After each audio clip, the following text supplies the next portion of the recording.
Hey guys, welcome back to the channel. I have another interesting video, this time working on a 2017 Nissan Frontier with a 2.5 liter engine. This is actually from our local customer here in Virginia, Chantilly. I think it's, let me just see the name one more time. Is Dara Cars in Chantilly.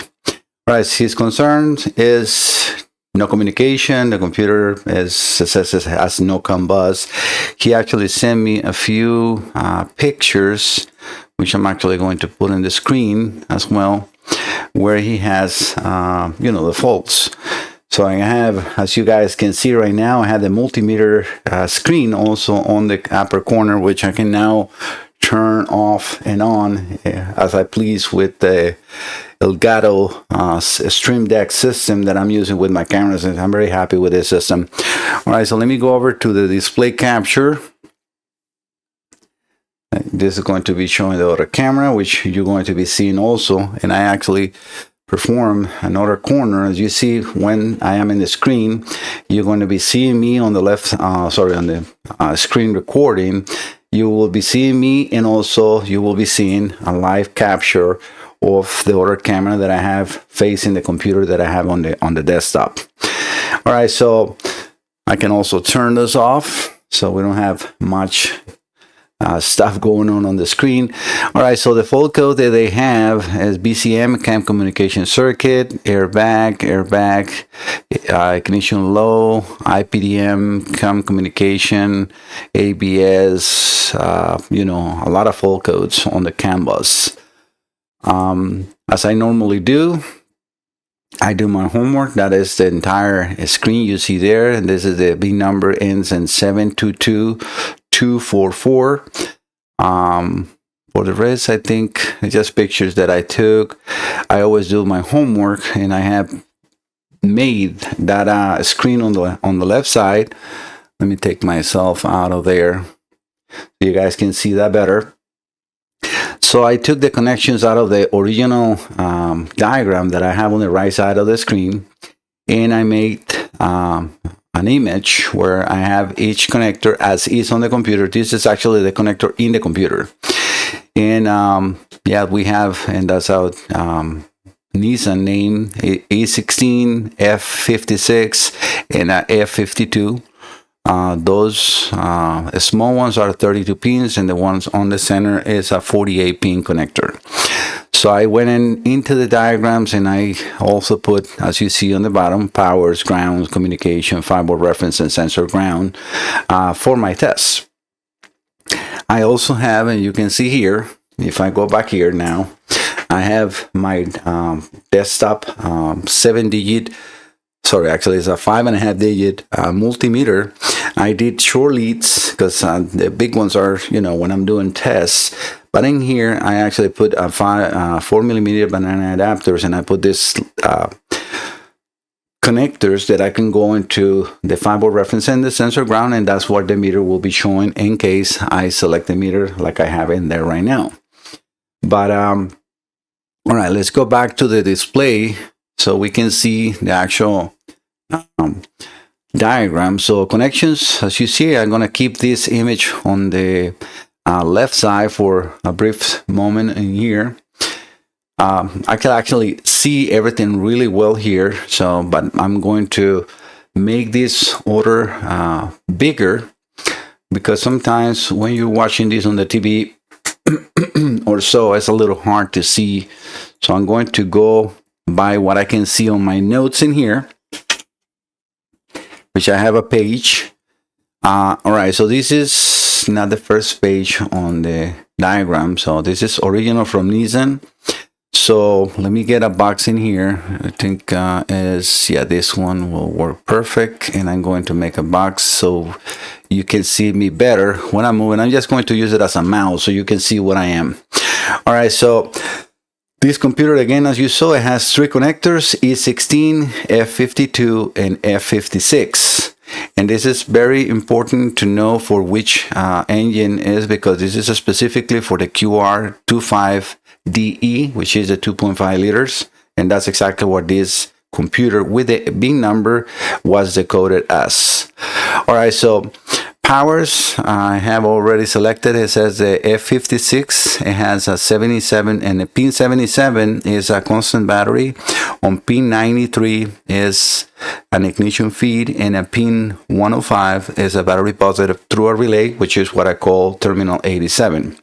And we will see this as I go. So let's follow pin 77, because even though we had 3 connectors, the computer has all the numbers from 1 to, let's go back to the connector so we can see that. So it goes from 1 to 112 pins. So that's the total of the pins, right? So we can see how this one ends. So it starts in 1 and here on the left side, and ends in 32, and the next one is starting 33 up to 80, 81 to 112. In the computer itself is different, and I don't know why manufacturers just do this kind of stuff, because it's sometimes very confusing, especially when you're not in the vehicle like myself. I'm doing a bench test, and the computers are marked, the pins are marked.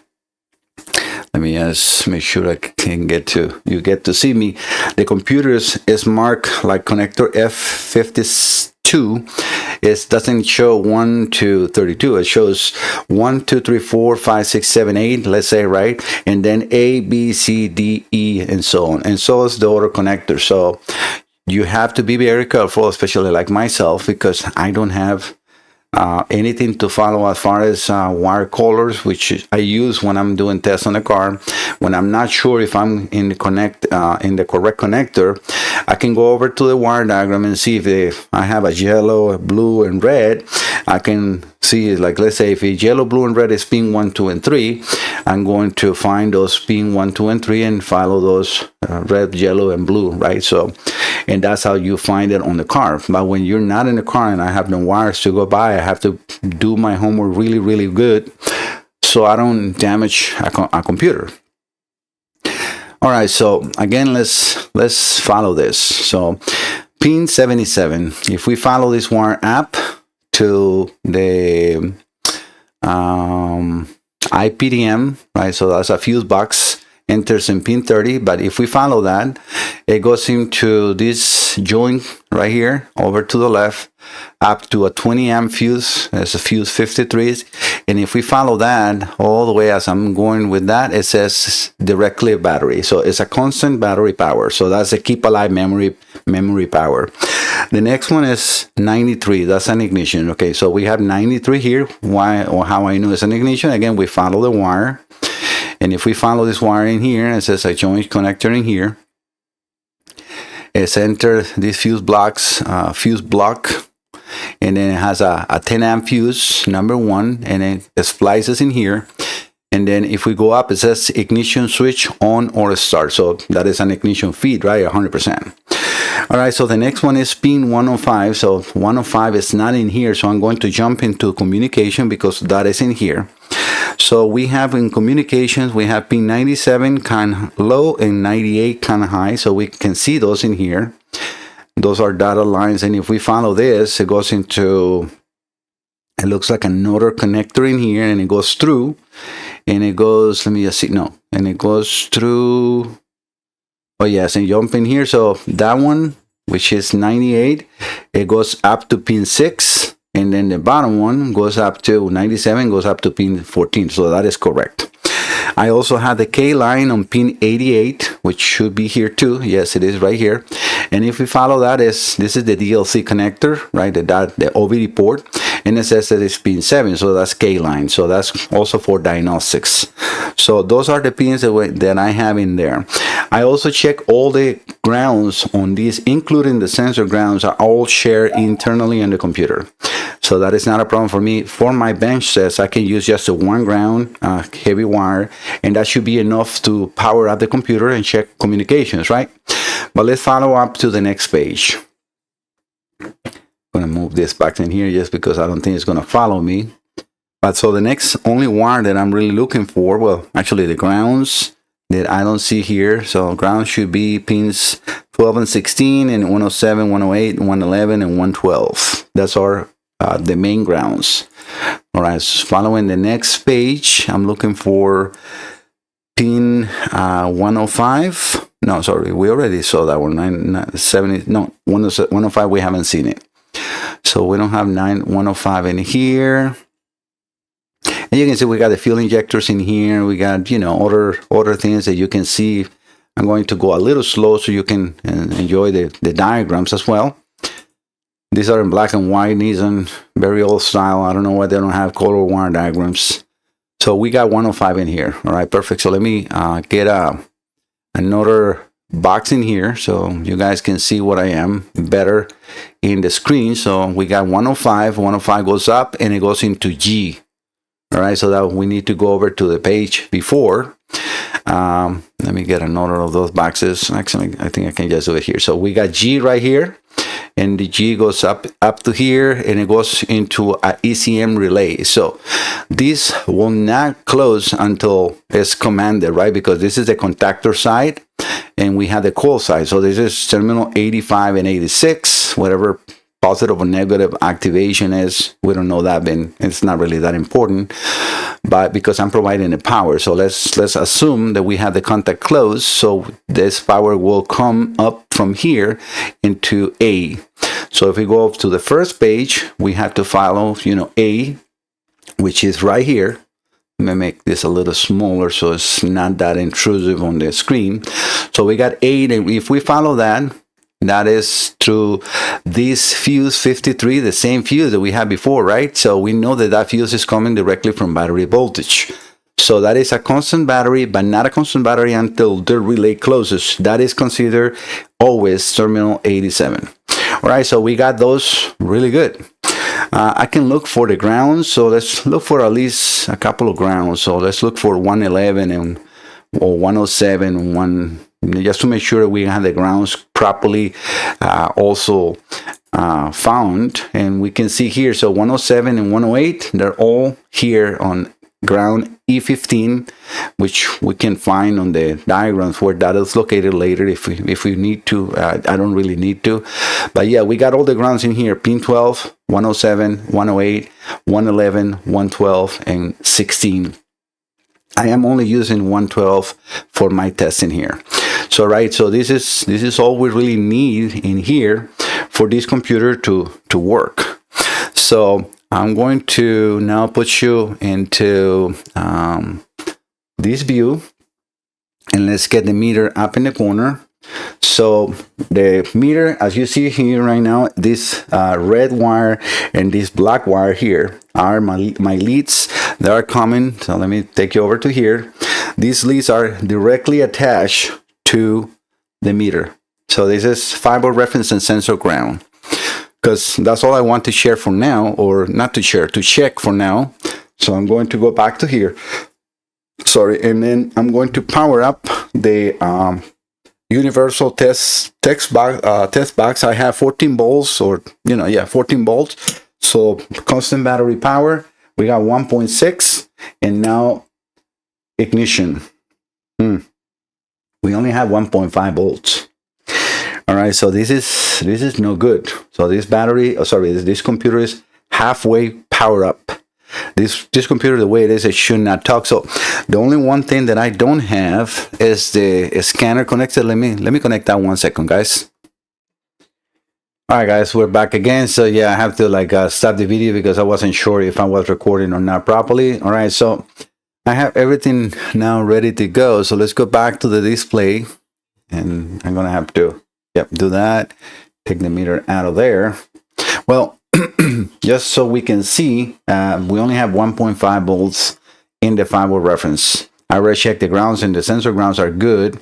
So that means definitely an internal problem, most likely with the voltage regulator on this computer. And that's a very common thing on this Nissans. I'm not sure why, because this is a 2017. I've been doing that on up to 2008. This is a fairly new computer to have that kind of problem. All right, but the scanner is connected. So let's go over to a scanner. For this, I'm using the Snap-on SUS Plus. So we're going to go over down to Nissan. And this should do automatic ID. So let's see if we have any communication, because I have everything connected, ready to go. Computer is only drawing 2.6 amps, which is not abnormal. Nothing else is connected, so it should It should be okay. That's not a high amperage or too low for me to think that we have a problem on a short or something like that, or a completely dead computer. But this will tell me if can establish an automatic communication or not, which I will assume it should. But if it fails, yeah, if it fails like this, we can still do manual. So we do 2017, and this is Frontier right here, and it's the 2.5 liters. All right, so we're going to, that will populate just the menus that Snap-on always put for the entire vehicle. I'm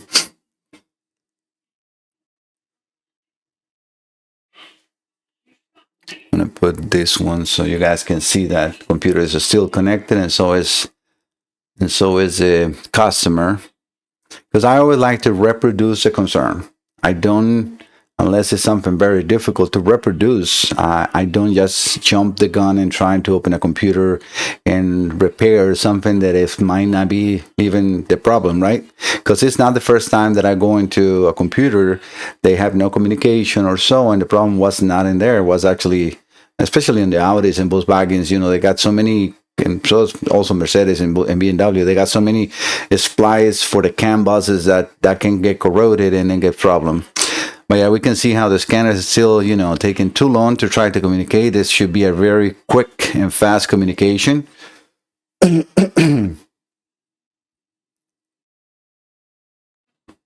But still, I mean, this is part of my test. I hope that you guys understand and enjoy all the information that I like to share, also what I put on the screen, because I mean, this is not a, I mean, yes, the diagrams are made for, you know, from Nissan, but that connector that I made with all the pins and everything is my information, right?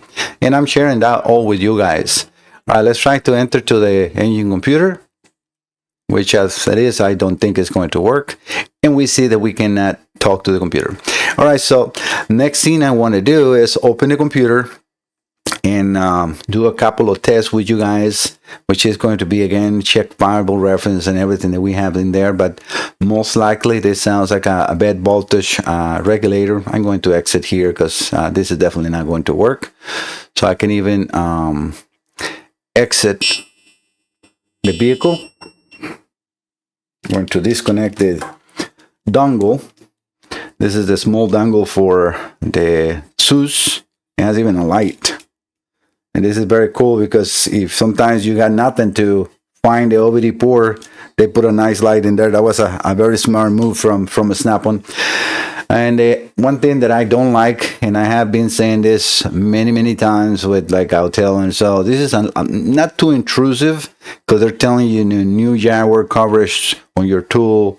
Okay, this is like the 10th time they tell me that. It's like I don't know, a way to promote themselves. I've already got a tool. You don't need to keep doing it, right?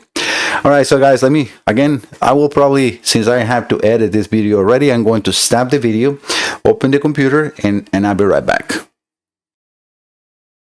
All right, guys, I got one of the preheaters. I'm a little far from the microphone, so I'm going to try not to scream, but got one of the preheaters already working in here. Sticker's trying to come off. This is in Celsius. Yeah, you can see in there it's almost 100 degrees. So I always like to preheat the module before. And I'm going to be on the microscope. What you guys are seeing, I got a lot of people asking me to please show more.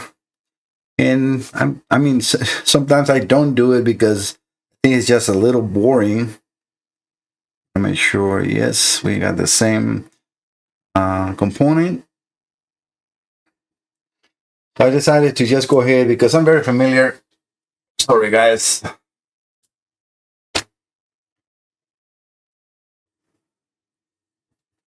So what I was saying is I'm very familiar with this concern, and I know that this is a voltage regulator and circuitry that needs to be replaced in the board. So we have 103 degrees. Yeah, this is starting to get nice and warm. You want to get at least, you know, I'm actually probably going to have to wait a little more because I want to get it around uh, 160 on the entire board. That will make the removal of the component a lot faster. So let me pause and I'll be right back. All right, let's try it now. I think it's not really that critical with this one, because this when you're replacing major components like a microprocessor or so, you do want to get a little higher temperature. This is on the side of the board, so not so critical. I am putting 450 Celsius, 100% air here. What I usually do is, again, I'm going to warm up around the area.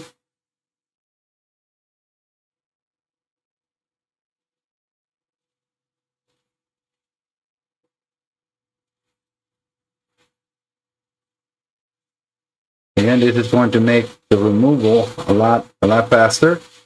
It's good to know that the chapped corner, because if we see here that we got a really square corner, and then cut corner, this means that pin 1 is right here.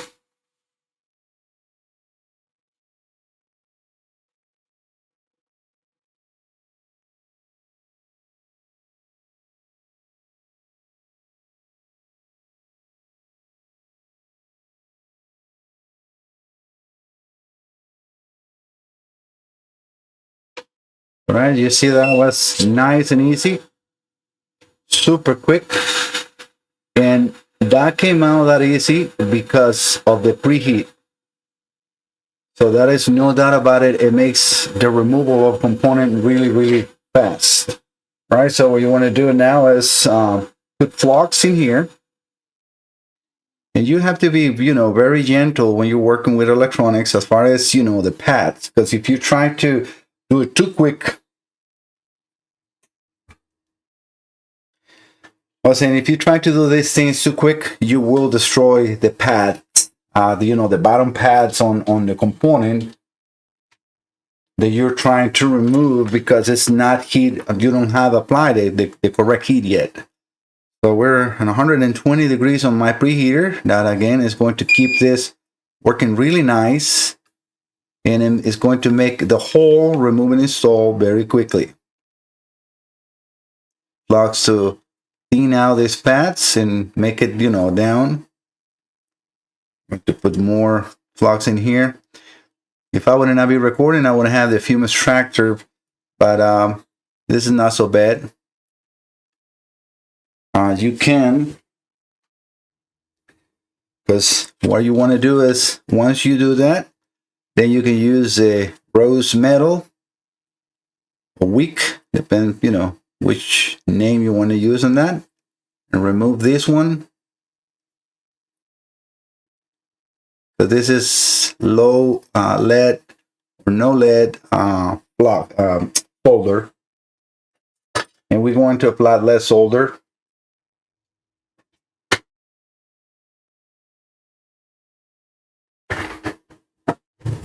Everything is looking nice and clean, and since we keep the board nice and warm, that flux is going to stay liquid, which is exactly what you want to do when you're soldering components. All right, so we're going to now apply our not lead-free solder.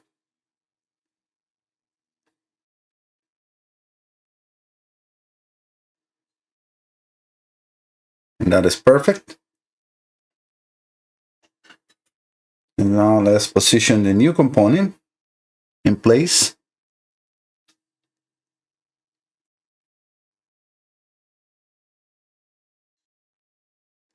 So what I usually do, I can even use two,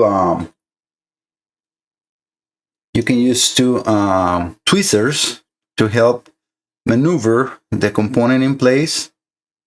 Because remember, we got, not too hot, but, it's a little warm to the touch.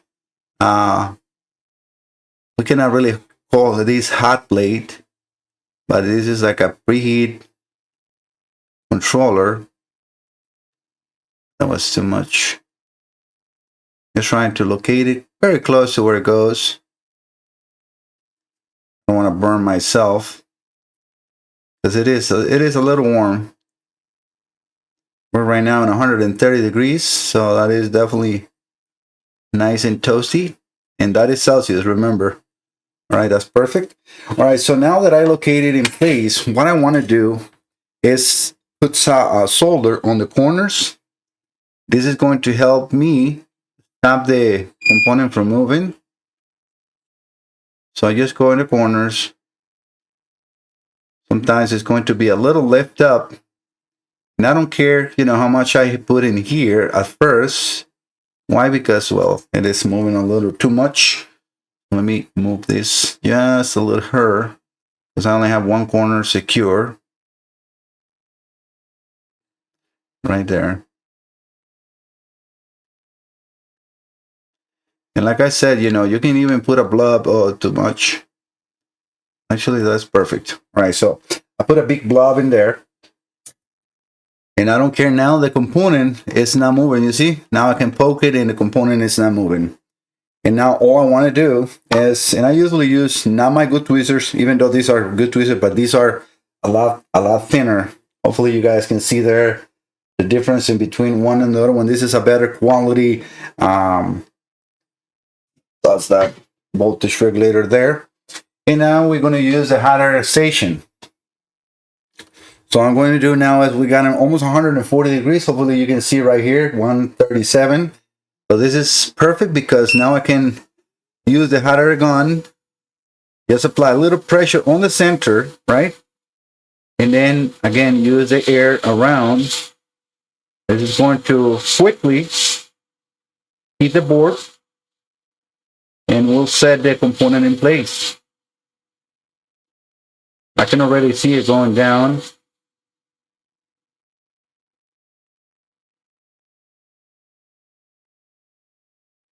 You want to put a little pressure. So remember, we got those big pads, big ground pads under it. And now we can remove this one. I can see through the, obviously, microscope and wait for that solder to cool down a little. And I release. All right, so that is good. Now I can turn this heater off. Let the board cool down slowly. So what I want to do in the meantime that is happening is I'm going to apply solder, not solder, flux in both sides. And I'm going to take my iron. Put this away, guys. 1 second.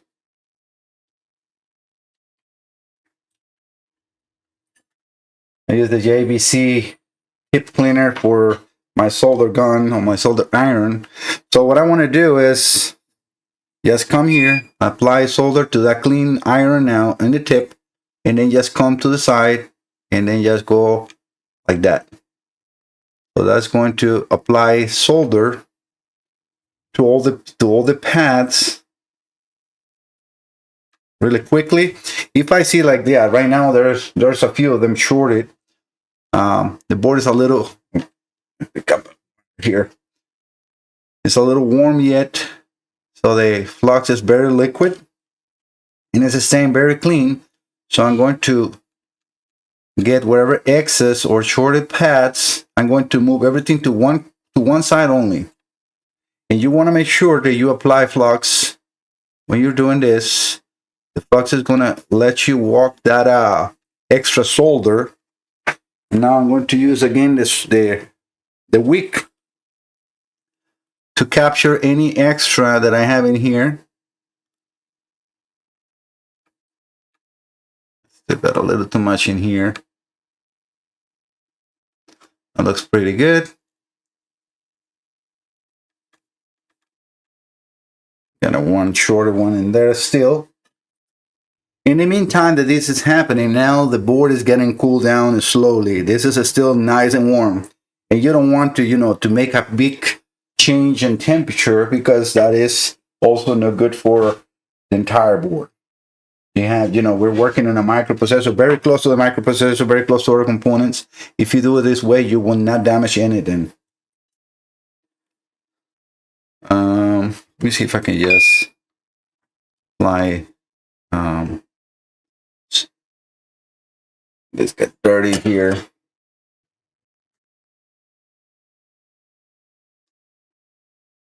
Got a little bit of a wire from when I put him on the side. All right, so all right, that's perfect. And in here, all looks good except for that one and the one on the last corner. You can see there's still too much solder in there. If it doesn't come off, I will just again use the wick. Just barely touch it. That will be enough to remove that extra solder that I have in there. And now one of the pads is no solder in there. I'm just going to touch it with just a little bit of too much.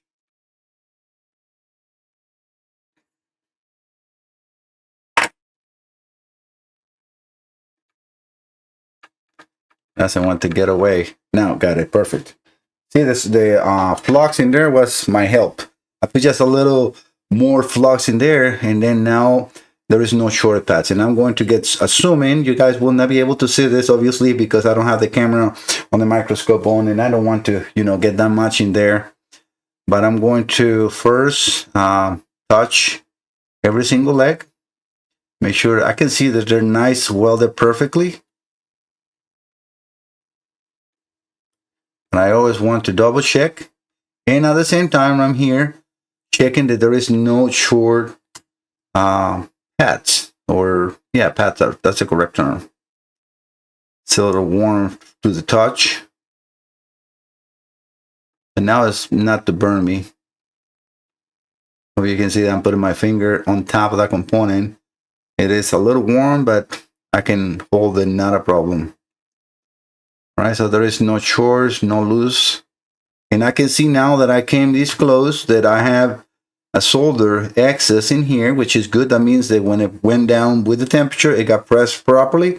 And I can see the same thing on the other side. So this is this is completely soldered perfectly.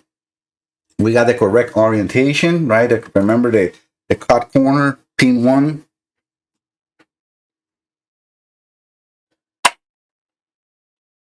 So I can remove the microphone, I mean the microscope from here. We don't need this no more here. So you guys can see better now.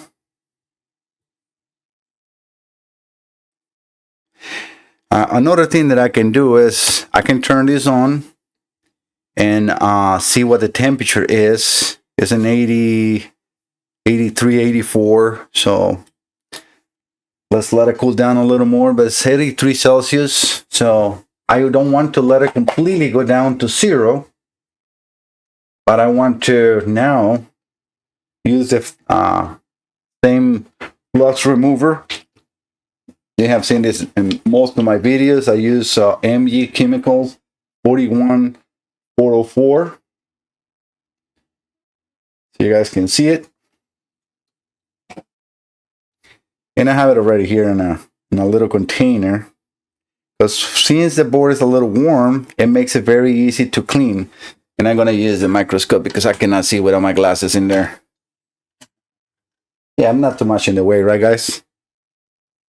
All right, so try to show you, give you a little more. And I have multiple videos of this same thing, but there's a lot of guys that are like, you don't show anything, you don't know. I'm like, well, I do show techniques and I share information. I don't want to show everything because, again, there is a lot of copycats that wants to try to do what I do. Don't ask me where I get my part. Don't ask me what part number is. Do your homework. I guarantee you, I am not calling nobody to find out where I can get my components or can you show me the pinouts? Can you tell me, which one is the voltage regulator? What other components you need to replace? Because I'm not showing entire repair here for obvious reasons, but I'm also showing you, what is done on this computer.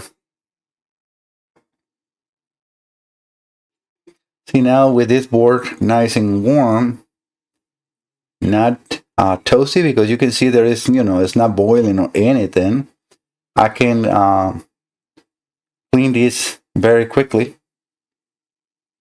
because the flux is still kind of liquid.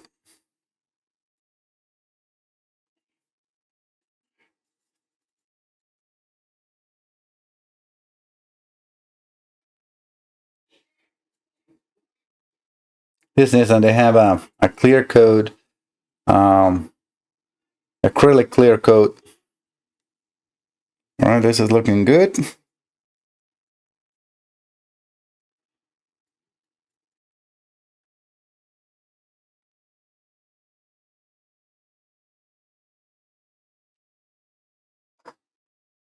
One more time in here.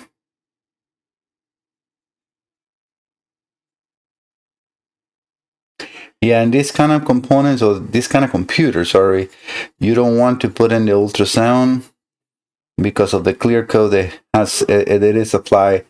It will suck all the moisture under it, and it will be a no good computer pretty shortly. Same thing goes with the Jeep computers or some of the RAM computers. You don't want to use an ultrasonic to dry it up.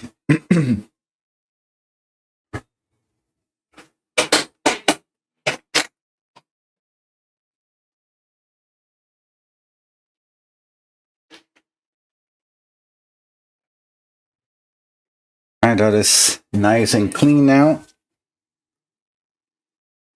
Looking good. All right, guys, so let me pause the video. I'm going to perform the connection, let it cool down, perform the connections, and finishing the older components that I replaced, and I'll be right back.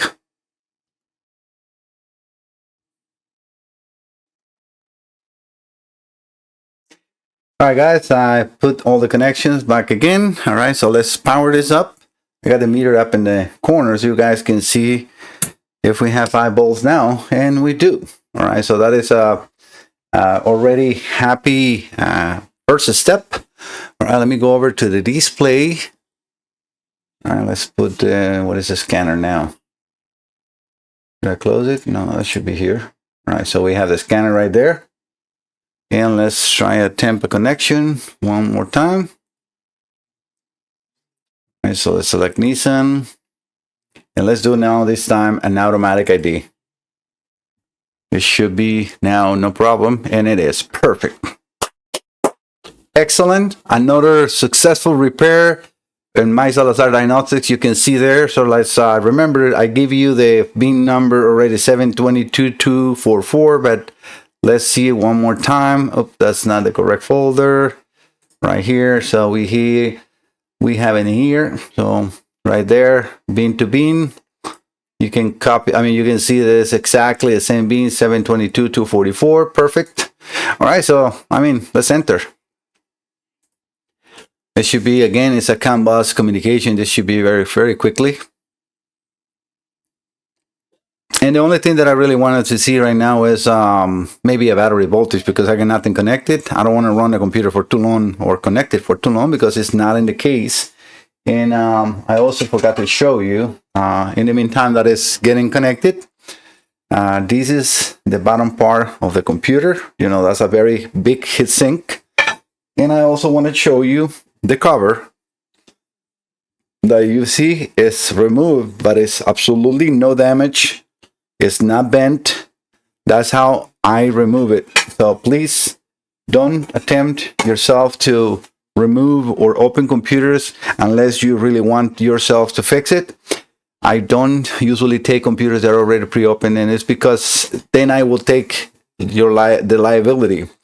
When you remove the cover on the computer, you can crack components that will eventually or later become bad. And when that happens, you're not going to tell me, you know what, Mike, that maybe happened when I open it up. No, you're going to say, you know, I pay you for a repair.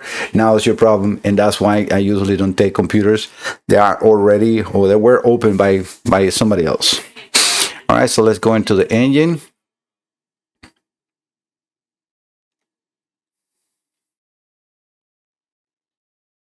And all I'm going to do again is go into the battery, make sure that we can see